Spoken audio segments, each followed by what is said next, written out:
Okay, exam form अगर भर दीजिए, नहीं भरे ज्यादा डिले और नहीं करना है। एग्जाम फॉर्म भरना जरूरी है, बिकॉज आजकल सभी कोर्सेस में स्टूडेंट अच्छे खासे हो गए। तो इन दैट केस क्या हो गए कि जब अपने एग्जाम देना चाहते हैं उस टाइम पे सेंटर अवेलेबल नहीं, तो अगर अपने पहले बुक करेंगे तो अपने अपने डिजायर्ड टाइम को ब्लॉक कर पाएंगे, और अदरवाइज फिर जो टाइम वहां अवेलेबल होगा उसी को सेलेक्ट करना होगा। ठीक है ना?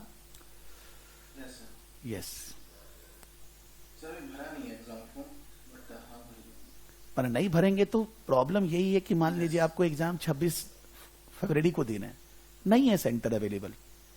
मोटा मोटी जैसे 2-3 स्टूडेंट अभी मैसेज किया कि सर हम सऊदी अरेबिया से हैं और ईसीसी का एग्जाम सेंटर में हर समय जगह रहता है, इस बार वहां दिखा रहा है कि एग्जाम सेंटर फिल्ड अप है। तो बोले सच में फिल्ड अप है कि कोई टेक्निकल इश्यू है? अब ये तो मेरे को भी नहीं मालूम है। तो मैं उन लोग को बोलकर रखता हूं कि जब ऐसा कुछ होएगा आप इंस्टीट्यूट को मेल डालेंगे, सीसी हमें करेंगे, जिससे कि हम लोग इंस्टीट्यूट से आपके मेल के बेसिस पे कनेक्ट कर सके। तो आज मान लो सच में भर गया, तब कुछ किया नहीं जा सकता। तो एसीसीए के अंदर तो घर से एग्जाम है, तो वो घर से बैठकर दे सकता है। बट आपके सीएमए के केस में अभी वो लोग 1-1.5 साल से घर से एग्जाम बंद करके रखे, they are allowing only in centre. तो इसीलिए अगर एग्जाम सेंटर मान लो भर गया तो फिर ऑप्शन क्या रहेगा कि दूसरे सिटी में जाके एग्जाम दो, विच इज वेरी डिफिकल्ट। तो एग्जाम बुक कर देना चाहिए, ज्यादा और डिले नहीं करना चाहिए, बिकॉज जनवरी के अंदर फरवरी का एग्जाम और दिसंबर में जनवरी का एग्जाम बुकिंग होना चाहिए।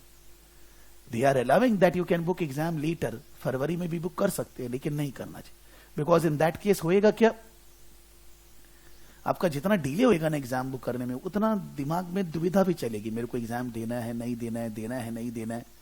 और फिर अल्टीमेटली कुछ ना कुछ मान लीजिए ऐसा हो गया, आप सोचे भैया इस बार नहीं दे रहे हैं, और आप भर दिए एग्जाम फॉर्म, तो भैया मेरे को तो एग्जाम देना ही पड़ेगा, पढ़ना ही है, कोई ऑप्शन ही नहीं है।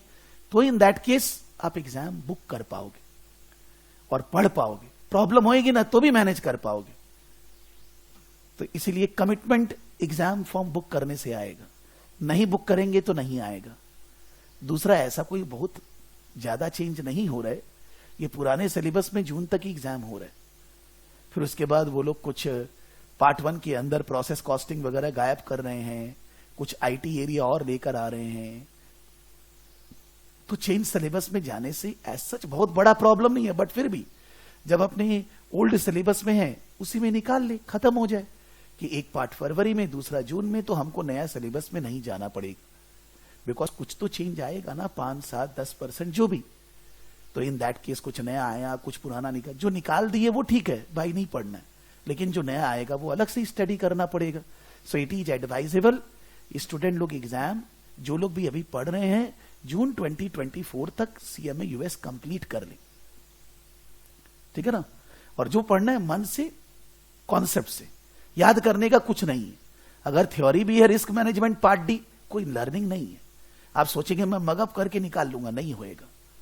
और जब थ्योरी है तो कुछ 1-2 ठो ऐसा घुमा के आएगा ही जिसमें आपको लैंग्वेज में या कंफ्यूजन हो। मैं रहूंगा, मेरे को भी मान लीजिए पार्ट डी वो लोग बोल रहे हैं 10%, जनरली क्वेश्चन मल्टीपल चॉइस में ही आएगा, वहां ऐसे टाइप में इससे क्वेश्चंस कम ही आता है।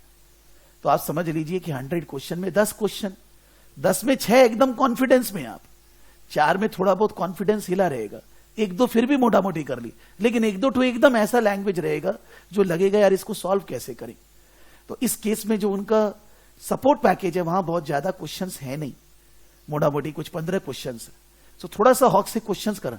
हॉक में भी कोई 500 क्वेश्चन नहीं है, 50 क्वेश्चन होएगा हॉक में, 50 में से 25 तो करें, जिससे कि थोड़ा कॉन्फिडेंस आ जाए कि भाई पार्ट डी और पार्ट एफ को सपोर्ट पैकेज के अलावा थोड़ा बहुत क्वेश्चन हॉक से भी कर लेंगे, जहां प्रॉब्लम होगी, डाउट होएगा, वहां डिस्कस कर लेंगे। तो कंट्रोल आ जाए कि भाई 10 और 15-25% का एरिया है और इसमें हम 60-70% मार्क्स इजीली उठा सकते हैं, कोई कैलकुलेशन नहीं है दूसरे एरिया जैसे। तो स्कोरिंग है, बहुत ज्यादा मेहनत नहीं है। Whenever theory comes, less hard work, less pressure, but that problem is that student उसको ठीक से पढ़ता नहीं है, वो याद करना चाहता, याद करने से नहीं होएगा, ठीक है।